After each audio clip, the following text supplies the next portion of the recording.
Sukoy TV.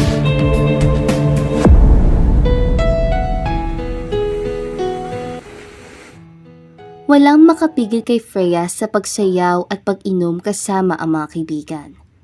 Hindi siya tumigil hanggat hindi niya naramdaman ng pagkahilo. Mag-party pa tayo! Ilang shot pa ng alak ang ininom ni Freya bago magdilim ang paningin niya. Inalalayan siya ng mga kaibigan at inihatid pa uwi. Selmon naman agad ang bumungad kay Freya pagka-uwi niya galing party kasama ang kanyang mga kaibigan. Freya, araw-araw na lang ang pagpaparty mo na hindi ka mapirmi sa bahay. Wala kang ibang ginawa kundi gumala, uminom at magwaldas ng pera. Sigaw ng daddy niyang si Leonard. Ano naman na gusto mong gawin ko, daddy? Mabulok sa kwarto ko? Sarkastikong sagot ni Freya. Hindi ko talaga maitindihan kung bakit ganyan ang ugali mong bata ka. Hindi ko alam kung saan ka nagmana. Iiling-iling na sabi ni Leonard. Kanino pa ba? E di sa'yo. Ikaw ang daddy ko eh. Ani ni Freya. Talaga sumasagot ka pa. Eh syempre, kinakausap mo ko. That's it, Freya. Uuwi ka ng San Simon para matuwid ang ugali mo. Pababantayin kita sa katiwala ko nang madisiplina ka. Hindi makapiniwala si Freya sa narinig. Ano ako? Bata para disiplinahan? At ano raw? Ipadadala siya sa probinsya para magtino? Tingin ba nito ay ganoon kadali mamuhay sa probinsya, gayong laking Maynila siya? Daddy, ayoko umuwi na San Simon. Freya, napag-usapan na namin to ni Samuel. Ipapahati kita bukas sa bukas din. Hihintayin ka niya. At wag mo subukang magmaltita doon dahil binigyan ko siya ng otoridad na gawin ang sarili niyang pamamaraan para disiplinahan ka. Sabi ni Leonard. What? Ganoon kalaki ang tiwala mo sa lalaking yun? Paano kung masamang tao pala siya? Paano kung bugbugin niya ako? O kaya manyakin? Umismid ang daddy ni Freya. Hindi ganoong klaseng tao si Samuel. Kahit na daddy, ako pa rin ang anak mo. Kaya hindi mo ko dapat ipagkatiwala sa kung sino-sino basta-basta. Kung hindi matigas ang ulo mo, ay hindi kita ipapadala sa probinsya. Freya, malapit ka nang mawala sa kalendaryo. Pero ang ugali mo, pang high school pa rin. Sumimangot si Freya sa ama. Kahit ano pang sabihin mo, daddy, hindi ako uuwi na San Simon. Pagkatapos, ay padabog na umakyat sa kwarto niya si Freya at dumapas sa kama. Hindi ako mabubuhay sa probinsya. Over my dead body, aniya. Kinabukasan, gusto nang sumigaw ni Freya. Nasa SUV pa lang sila papunta sa San Simon. Wala siyang nagawa nang hilahin siya ng mga bodyguard ng ama papasok sa sasakyan. Akala niya talaga ay hindi seryoso ang ama sa sinabi nito. Ngunit heto siya at ilang minuto na lang ang layo sa San Simon. Tinawagan niya si Leonard. Daddy! Ayoko talaga dito! Utusan mo ang mga tauhan mo na ibalik na ako sa Maynila ngayon na! Hindi, Freya. Diyan ka muna sa San Simon hanggat hindi ka nagtitino. Pero daddy, magtitino na ako.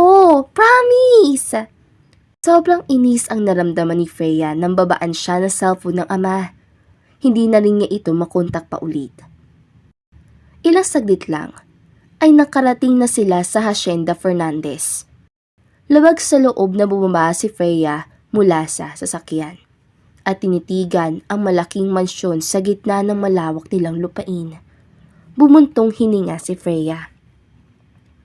Ang lalim naman ng senyorita. Napalingon si Freya sa pinanggagalingan na barito ng boses. Tinaasan niya ng kilay ang morenong binata na walang bahid ng ngiti ng muka. At sino ka naman? Ako po si Samuel, ang naatasan ni Senyor Leonard na magbantay sa iyo. Sagot nito. Hindi ako bata para bantayan mo.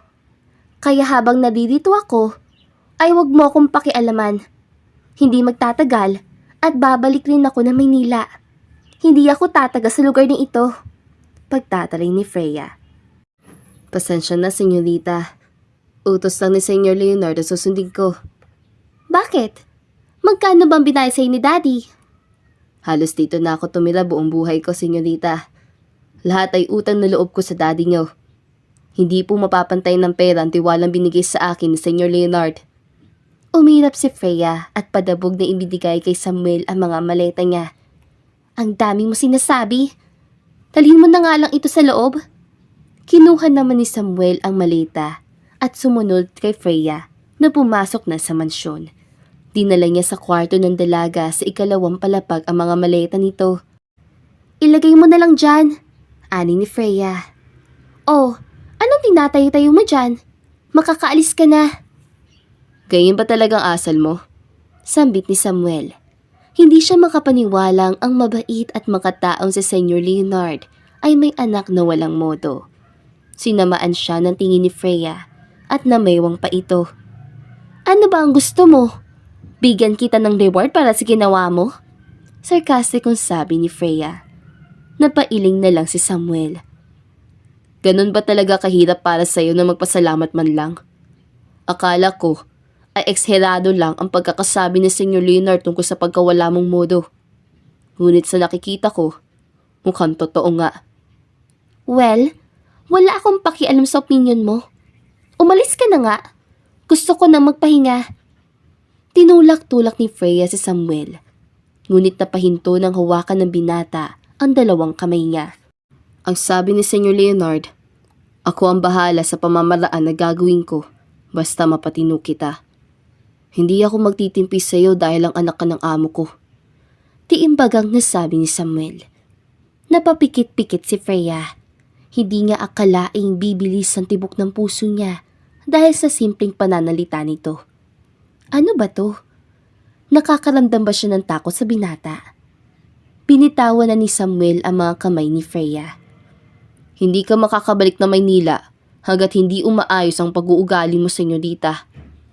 Medyo sarkastikong sabi nito. Walang kibo si Freya na lumabas na ng kwarto niya si Samuel. Hindi niya alam kung anong nangyari, kung bakit nawala panandalian ng pagkamaldita niya dahil sa isang titig lang. Nakakainis ang lalaking yun! Impit siyang napasigaw. Buong maghapong nagkulong si Freya sa kwarto niya kausap ang mga kaibigan sa cellphone. Ngunit mahina ang signal sa probinsya kaya hindi din nagtagal. Alas 5 na ng hapon na makaramdam si Freya ng pagkalam na sikmura. Kaya naman napilitan siyang bumaba. Naghanap siya ng kasambahay, ngunit wala siyang nakita. Nasaan ang mga tao dito? Pulong niya sa sarili. Nakalib ang mga kasambahay. Ay, kalabaw! Napahawak si Freya sa dibdib sa gulat nang biglang nagsalita si Samuel sa likod niya. Bakit ka ba nanggugulat? Hindi kita ginugulat, senyorita. Gutom na si Freya. Pero hindi naman siya marunong magluto. Kaya napagdesisyonan na lang niyang huwag na lang pansinin ng pagkalam na sikmura at aalis sa sana na magsalita si Samuel. Nagugutom po ba kayo, senyorita? Ano ngayon kung nagugutom ako?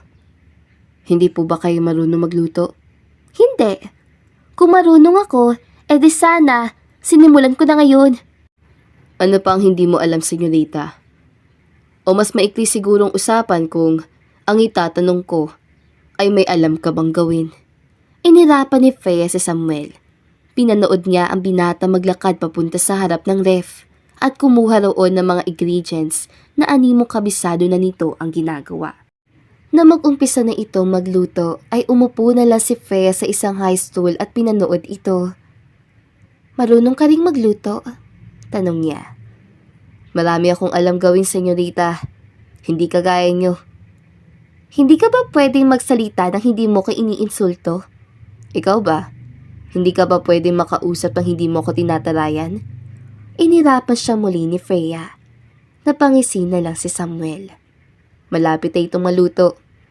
Habang kumakain si Freya, ay may naalala si Samuel. Oo nga pala, senyorita. Naihanda niyo na ba ang mga gamit niyo? Para saan?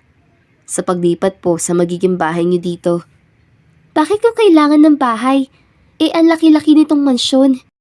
Nakalimutan niyo po bang nandito kayo para madisiplina, hindi para magbakasyon? Hindi ako makakapayag.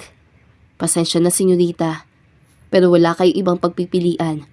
Bukas ng umaga, susunduin ko kayo dito para ihatid sa magiging tirahan niyo. Narito lang naman din yun sa lupain niyo. Umalis na si Samuel pagkatapos sabihin ito. Nagngingit-ngit naman si Freya. Halos hindi makakain ng maayos dahil sa inis. Kinabukasan nga ay maagang pumunta sa mansyon si Samuel para sunduin ng dalaga. Magandang umaga sa inyo, Dita. Kumusta ka? Handa na po ba kayong pumunta sa bago niyong bahay? Bati ni Samuel na siyang ikinairap ni Freya. Huwag mo nga akong inisin. Kapag tinatawag mo ko senyorita, pakiramdam ko iniinis mo ko. At sino naman na may excite na lumipat ng bahay, gayong nasa mansyon na ako nakatira at aalis pa? Pasensya ka na, senyorita. Utos lang ito ng ama niyo. Sumusunod lang po ako. Hay nako, halika na nga. Sumakay ang dalaga sa sedan at hindi rin naman nagtagal ay nakarating na sila sa tapat ng isang maliit na bahay kubo sa loob lang din ng lupain nila Freya. Ha, huwag mong sabihin dito ako titira. Bulala si Freya. Opo, dito nga, sagot ni Samuel. Ang liit-liit ang bahay na ito. Hindi bagay sa akin. Mayaman ako. Sa amin ang asyenda. Bakit ako titira sa ganyan? Nagpaliwanag si Samuel. Kasi nga, senyorita, gusto raw ng daddy mo na maranasan mo ang simpleng buhay dito at matuto ka magpakumbaba. Simpleng buhay? Hindi ko kaya to. Wala akong aircon, walang internet, walang kahit ano. Wala akong personal na maid. Ano ba? Baka isang ihip lang na malakas sa hangin ay tumumba na itong bahay.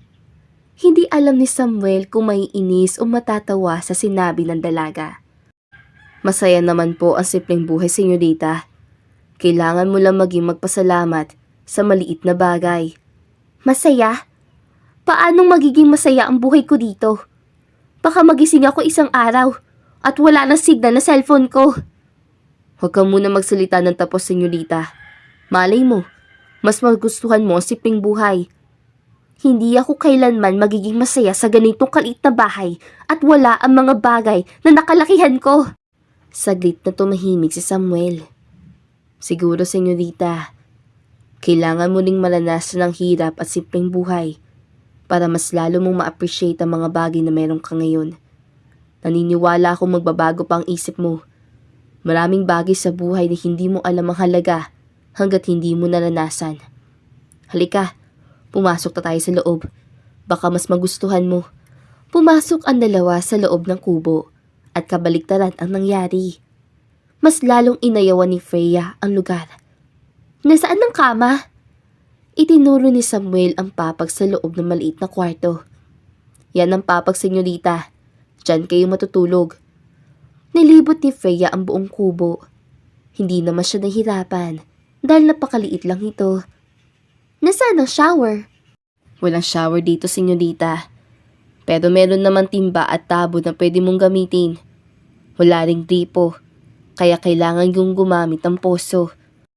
Tinitigan siya ni Freya na para bang tinubuan siya ng isa pang ulo.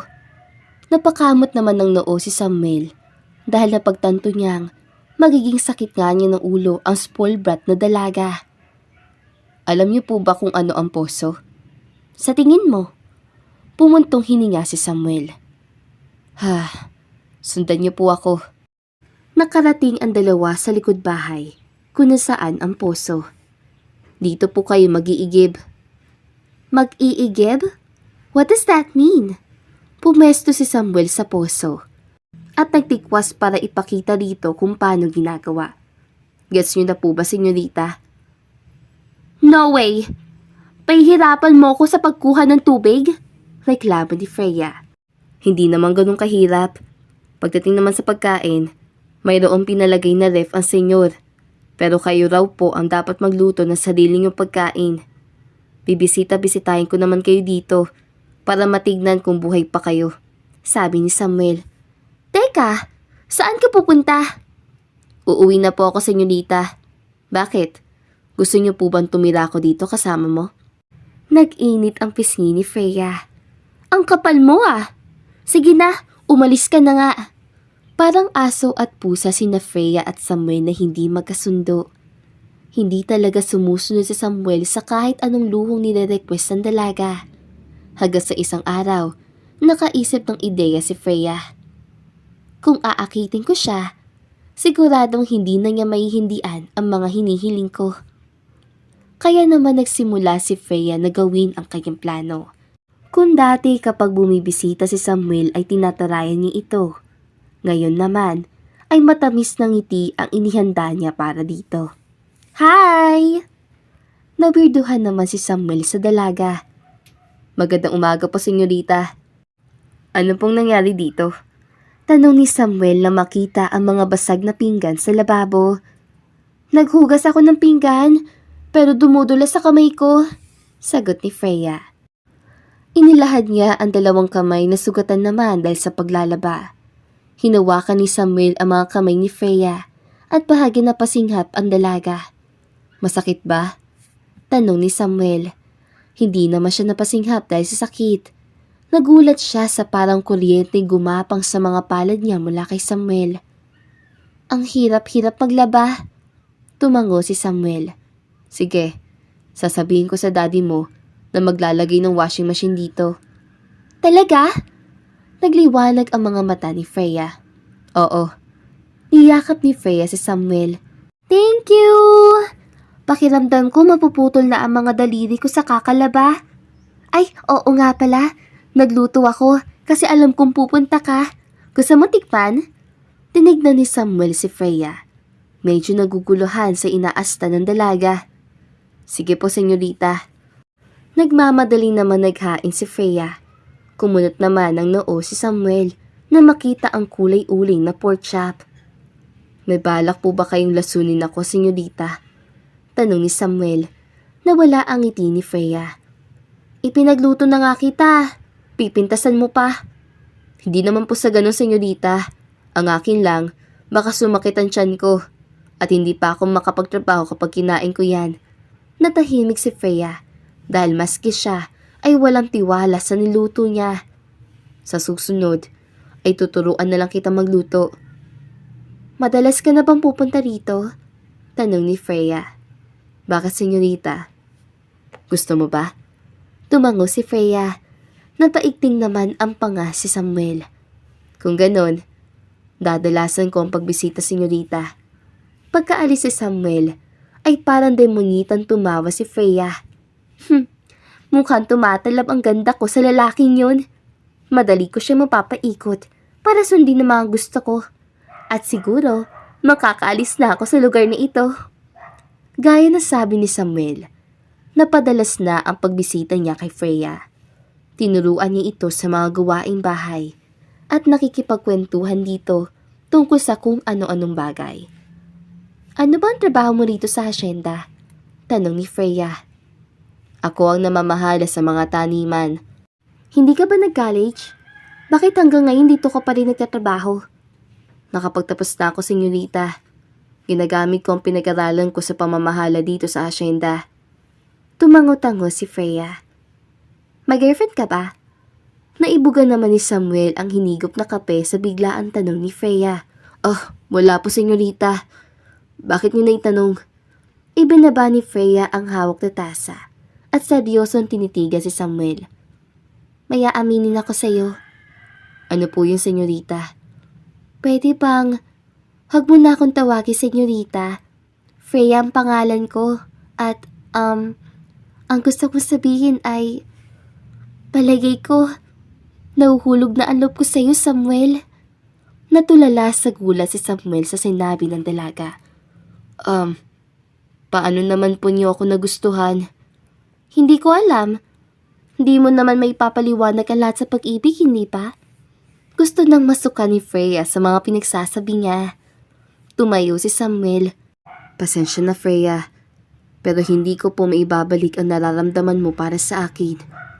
Mauna na po ako. Umalis si Samuel at iniwan si Freya Nagulat sa naging reaksyon ng binata. Did he just reject me? Inis na sabi niya. Hindi ako makakapayag. No one rejects me. At kailangan ko siyang mapaibig para makaalis sa lugar ni ito.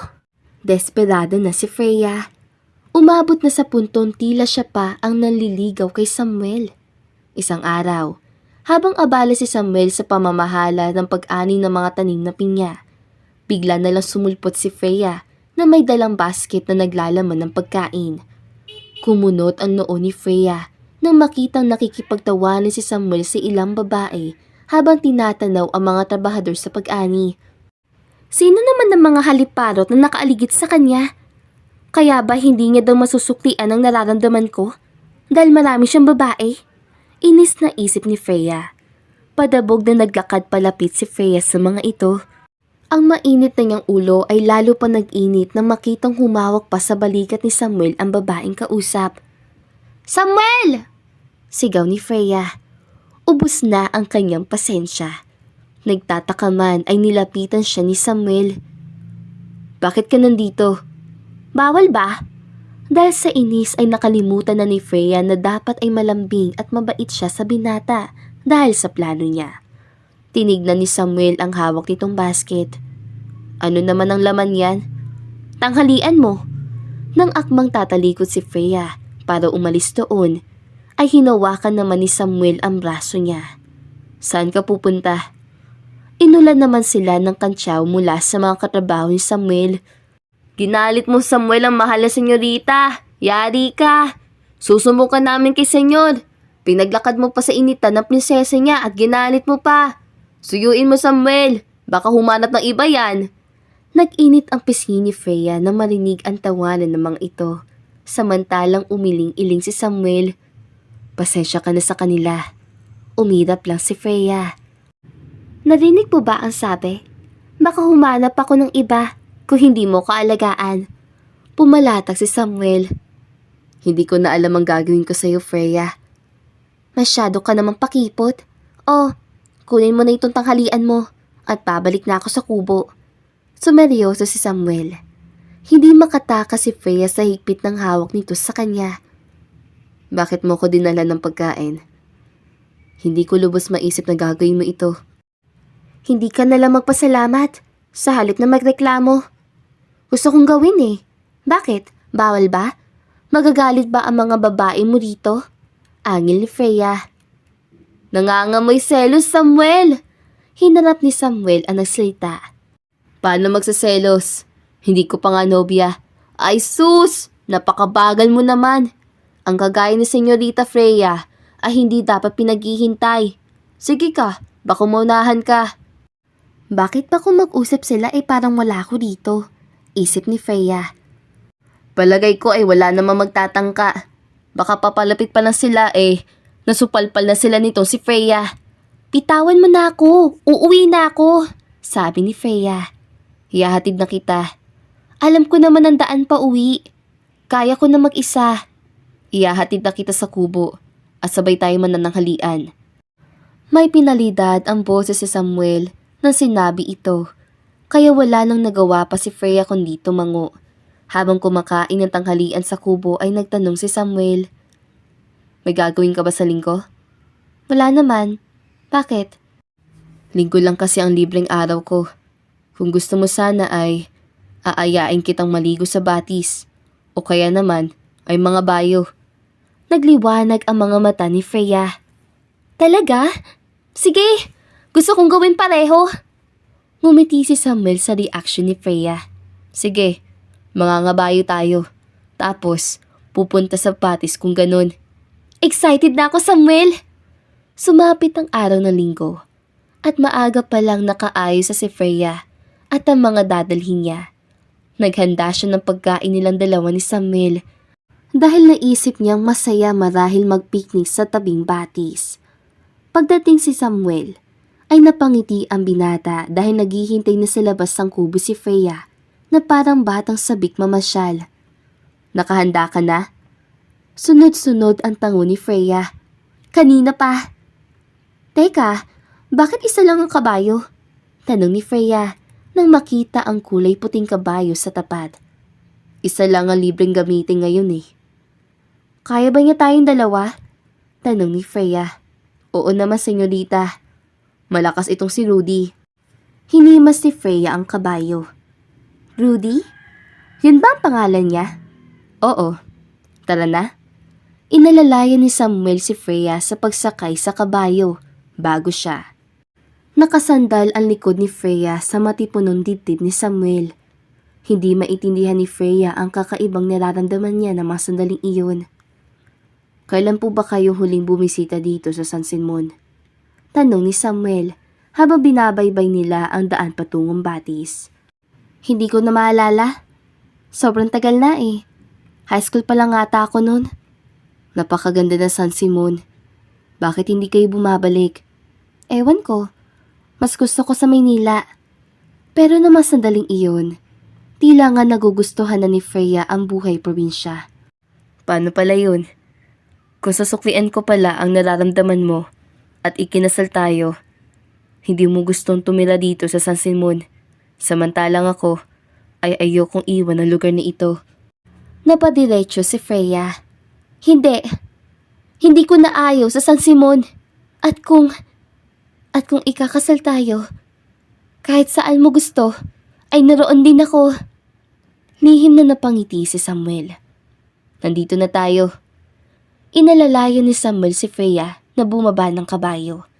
Namangha naman ang dalaga sa ganda ng kapaligiran. Malinaw ang batis at tila masarap magtampisaw. Gusto ko nang lumangoy, Samuel. Sige, aayusin ko lang itong inihanda mong pagkain. Tapos ay susunod na rin ako. Tumango si Freya at mabilis na hinubad ang suot niyang damit. Nakasuot na kasi siya ng swimsuit sa ilalim. Napatulala naman si Samuel sa ganda ng katawan ng dalaga. Ipinilig niya ang ulo at nagpatuloy sa ginagawa. Hindi pwedeng pagnasaan niya ang anak ng kanyang amo. Sa totoo lang, ay matagal na niyang gusto si Freya. Mula nang maliit pa lang sila, ay lagi na niyang inaabangan ang mga pagbabakasyon nito sa asyenda. Tumumal lang noong nagkolehiyo ito at ngayon na lang ito nakabalik. Laking tuwa ni Samuel na sabihin siya na senyor na sa kanya iaatas ang pagbabantay kay Freya. Sakit daw ito ng ulo. Umoo naman agad siya dahil naniniwala siyang hindi naman hopeless case ang dalaga. Kaya naman, ayaw niyang masira ang tiwala sa kanya ng daddy ni Freya. Ikinagulat niya nang umamin ang dalaga na may gusto ito sa kanya, ngunit pinigilan niya ang sarili. Samuel! Bilisan mo! Lumangay ka na! Masarap ang tubig oh! Nariyan na! Hinubad ni Samuel ang t-shirt at pantalon. Tanging boxer shorts na lang ang natirang suot nito. Napapikit-pikit naman si Freya dahil sa six-pack abs at malapad ditong dibdib. Lumangoy papalapit sa kanya si Samuel. Masarap nga ang tubig, senyorita. Pero ng oras na yun, wala na sa tamang pag-iisip si Freya. Tila ba nilipad ng hangin ang katinuan niya na makita ang gwapong muka at magandang katawan ni Samuel. Freya, okay ka lang? Tanong ni Samuel. Imbis na sumagot, ay kumunyapit si Freya sa leeg ni Samuel at hinalikan ito. Nabigla naman si Samuel. Hindi mo ba ako hahalikan pabalik? Tanong ni Freya. Freya, hindi pwede. Si daddy bang iniisip mo?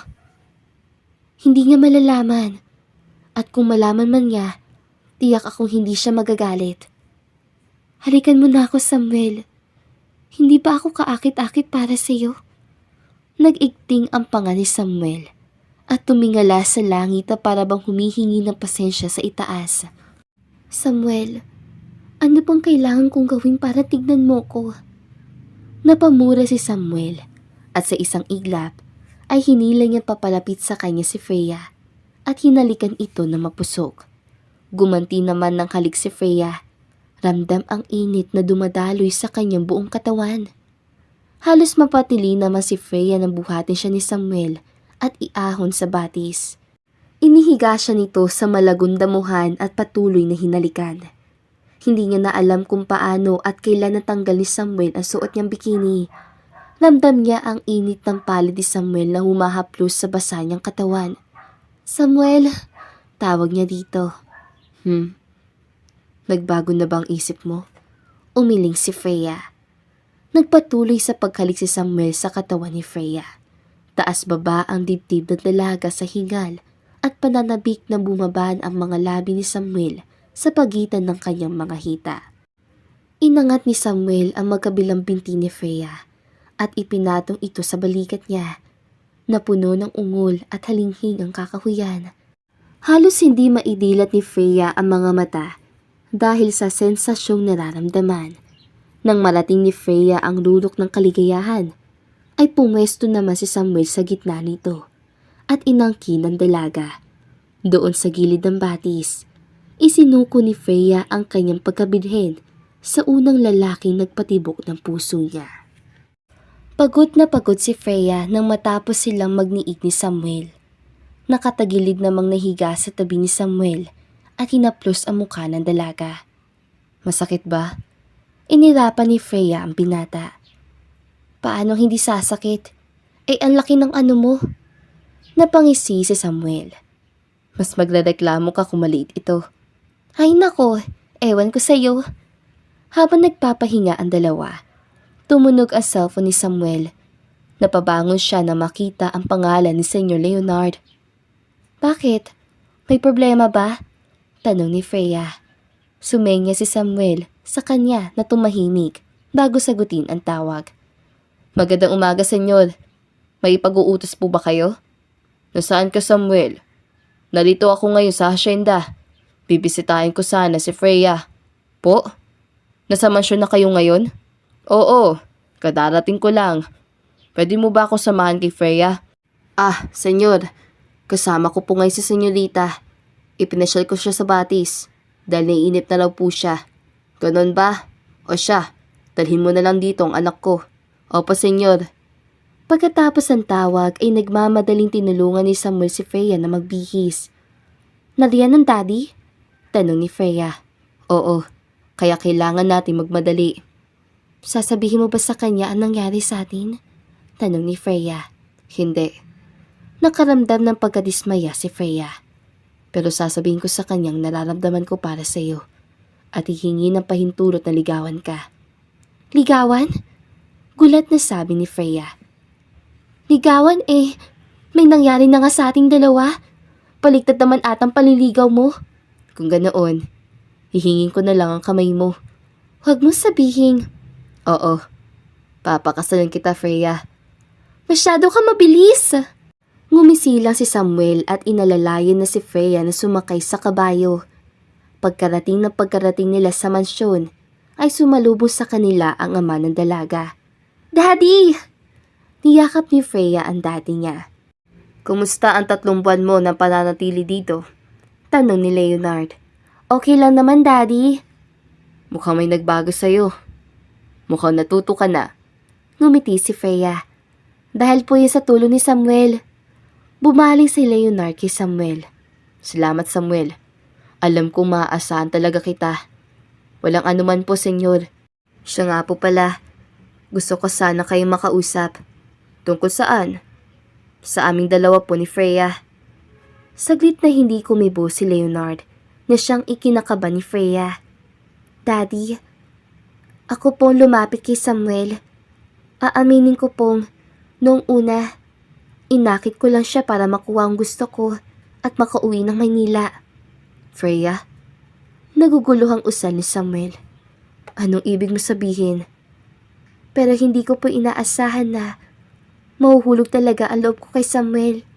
Daddy, huwag po kayong magagalit sa kanya. At ikaw, Samuel, anong dapat mo pong sabihin sa akin? Seryosong tanong ni Leonard. Matagal ko na pong mahal si Freya, senyor. Gusto ko po sanang hingin ang basbas niyo para sa relasyon naming dalawa. Hindi agad umimik si Leonard, pero kalaunan ay ngumiti ito at tinapik sa balikat si Samuel. Kung ipagkakatiwala ko lang din ang nag-iisa kong anak, mas gugustuhin ko nang sayo siya mapunta. Alam ko na sa mabuting kamay ang anak ko. Kaso Samuel, sigurado ka na ba? Maraming mas maayos sa babae dyan na handa kang pagsilbihan. Itong anak ko ay parang batang alagain. Daddy! Pugnot na sita ni Freya sa ama. Tumawa lang si Leonard. Nakahanda po akong pagsilbihan ng anak niyo buong buhay ko. Seryosong sabi ni Samuel. Lumamlam naman ang matapang na mga mata ni Freya. Niyakap niya si Samuel. Kung ganon, aasa akong sa susunod na taon ay may apo na ako. Daddy, apo talaga agad? Hindi ba pwedeng hintay mo muna kaming makasal? Natatawang tanong ni Freya. Kung para sa pagkakaroon ko ng apo, kahit bukas kayo magpakasal, papayag ako. Makalipas ang mahigit 1 taon. Nakahanda na ba ang lahat? Hindi mapakali si Freya habang nasa loob ng bridal car. Nandiyan na ba si Samuel? Relax. Nariyan na mapapangasawa mo. Katakataka atang hindi ka tinakbuhan. Daddy naman, bakit ako tatakbuhan nun? Tumawa si Leonard. Hindi ako makapaniwala na ikakasal ka na ngayon. Sobrang laki ng pinagbago mo, iha. At masayang masaya ako para sa'yo. Sa inyo ni na Samuel at ng apo kong si Yves. Salamat, Daddy. Kung hindi dahil sa'yo, hindi ko makikilala si Samuel at baka matigas pa rin ang ulo ko ngayon. O siya, ano pang hinihintay mo? Halika na at baka kinakabahan na ang nobyo mo sa loob. Nakangiting tumango si Freya at lumabas ng bridal car. Nabumukas na ang pinto ng simbahan at pumasok si Freya. Maluha-luha siyang pinagbastan si Samuel. Parang Diyosa sa paningin niya ang babaeng pinakamamahal. Ilang taon niyang pinangarap na matapunan man lang ng tingin si Freya. At sa wakas, ngayong araw, magiging asawa na niya ito. Ikaw na ang bahala sa anak ko, ha? Sakit mo na siya ng ulo. Ngumisi si Samuel kay Senior Leonard. Makakaasa po kayong hindi ko siya sasaktan. Tumango si Leonard at tinapik sa balikat si Samuel. Nang maghinang ang mga mata ni na Freya at Samuel, ay sabay silang ngumiti sa isa't isa. Mahal na mahal kita, Freya, sabi ni Samuel. Mahal din kita, Samuel. Pagkatapos ng kasal, ay dumiretso sila sa bahay na sorpresa ni Samuel kay Freya. Bahay mo to? Tanong ni Freya habang pinagmamasdan ang malaking bahay na may malawak na hardin. Oo. Pero, paano? Akala mo ba ay hahayaan ko maikasal ka sa isang hardinero o katiwala lang sa asyenda nyo? Simula noong una kitang makita, ipinangako ko sa sarili ko na magsusumikap ako para kung sakaling magkatuluyan tayo ay hindi ka maghihirap. Hindi makapaniwala si Freya sa narinig. Nangilid ang kanyang mga luha. Salamat, Samuel.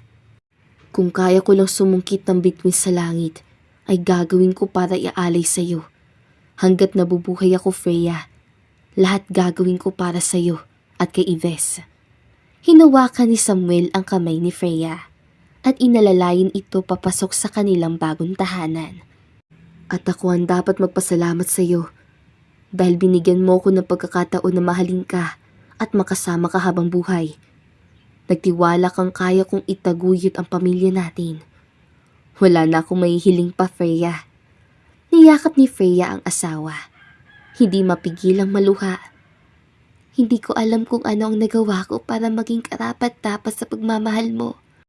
Kung sino at ano ako, yun ang naging dahilan kung bakit minahal kita. Kahit noong maldita ka o ngayong natuto ka na magpakumbaba, ikaw pa rin ang Freya na minahal ko at mamahalin ko habang buhay. Samuel, alam kong hindi ako perpektong babae. Marami akong hindi alam gawin. At lumaki akong ibinibigay na lang sa akin ng lahat. Pero pangako, magsisikap ako para maging mabuting kabiyak mo. Sapat na sa akin na sa tabi kita, Freya. Ikaw, si Yves, at ang mga susunod pa nating mga anak. Hinagkan ni Samuel sa labi si Freya. Doon sa bago nilang tahanan, haharapin nila ang buhay na magkasama.